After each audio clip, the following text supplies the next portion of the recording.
கர்த்தர் உங்களை ஆசீர்வதிப்பார். யாத்திராகமம் 15 அதிகாரம் 26 வசனம் பிற்பகுதி இப்படியாய் சொல்கிறது, நானே உன் பரிகாரியாகிய கர்த்தர் என்றார். என் அன்பான என் தேவ பிள்ளையே, உன் பரிகாரியாகிய கர்த்தர் உன்னை விசாரிக்க வருகிறார். உன்னை விசாரிக்க வருகிற என் தேவ பிள்ளையே, என் அன்பான என் தேவ பிள்ளையே, 12 வருஷமாய் பெரும்பாலுள்ள ஸ்ரீ அநேக வைத்தியர்களை தேடி, அதாவது அநேக மருத்துவரை தேடி தன் வியாதிக்கு சுகம் கிடைக்க வேண்டும் என்று பணத்தை செலவழித்தாள். ஆனால் எங்கும் அவளுக்கு ஒரு சுகம் கிடைக்கவில்லை. அவள் வியாதிக்கு ஒரு தீர்வு கிடைக்கவில்லை.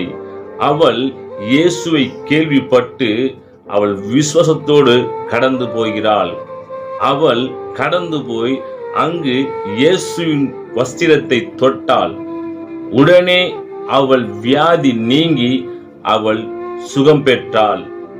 இயேசு அவளை பார்த்து சொன்னார், உன் வேதனை நீங்கி நீ சுகமாயிரு, சமாதானத்தோடு நீ கடந்து போ என்று சொன்னார். இதை பார்த்து கொண்டிருக்கிற என் தேவ பிள்ளையே, ஒருவேளை வியாதியின் கூறிலே நீ அடிமையாய் இருக்கலாம். ஒருவேளை கடன் பிரச்சனையிலே, உடன்வேளை பொல்லாத தீய பழக்கத்திலும் நீ அடிமையாய் இருக்கலாம். நீ எங்கு போனாலும் உனக்கு விடுதலை கிடைக்காது. இயேசுவே உனக்கு விடுதலை செய்கிற மெய்யான பரிகாரியான கர்த்தர். என் தேவ பிள்ளையே, என் அன்பான என் தேவ பிள்ளையே, இயேசு உன்னை அழைக்கிறார். அவரே உன் பரிகாரியான மெய்யான கர்த்தர். என் தேவ பிள்ளையே, உன் வியாதிக்காக நீ மருத்துவத்தை தேடி போகலாம். அது உனக்கு ஒரு கொஞ்ச காலம் சுகத்தை கொடுக்கும். உன் விடுதலைக்காக அநேக புண்ணிய ஸ்தலங்களை நீ தேடி போகலாம். அது உனக்கு ஒரு கொஞ்ச காலம் சுகத்தை கொடுக்கும், விடுதலை கொடுக்கும். உனக்கு மெய்யான விடுதலை வேண்டுமா? இன்று இயேசு உன்னை பார்த்து சொல்கிறார், நீ இயேசுவை தேடி வா. இயேசு நிரந்தரமான விடுதலை கொடுப்பார். குமாரன் விடுதலை கொடுத்தால் அது மெய்யான விடுதலை.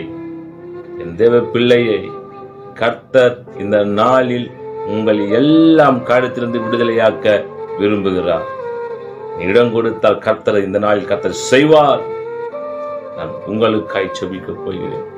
என் பரிசுத்த ஆவியானவரே, சத்தத்தை கேட்டு கொண்டிருக்கிற ஒவ்வொரு பிள்ளையும் கடத்தில் ஒப்பு கொடுக்கிறேனப்பா. நீரே எங்களுக்கு மெய்யான பரிகாரியாகிய கர்த்தர் ஆண்டவரே. இந்த நாள் தகப்பனே, சத்தத்தை கேட்கிற ஒவ்வொரு பிள்ளைக்கும் கர்த்தரின் விடுதலை கொடுப்பீராக நான் செபிக்கிறேன் தகப்பனே. வியாதியோ, பலவீனமோ, தீய பழக்கமோ, அசுத்த பழக்கமோ இவர்களுக்குள்ளே இருக்குமான கர்த்தரின் விடுதலை பண்ணுவீராக நான் செபிக்கிறேன் அப்பா. கர்த்தாவின் அப்படியே செய்ய போற கிருபைக்காய் ஸ்தோத்திரம். இயேசுவின் நாமத்தினாலே வேண்டுகிறேன் நல்ல பிதாவே, ஆமென்.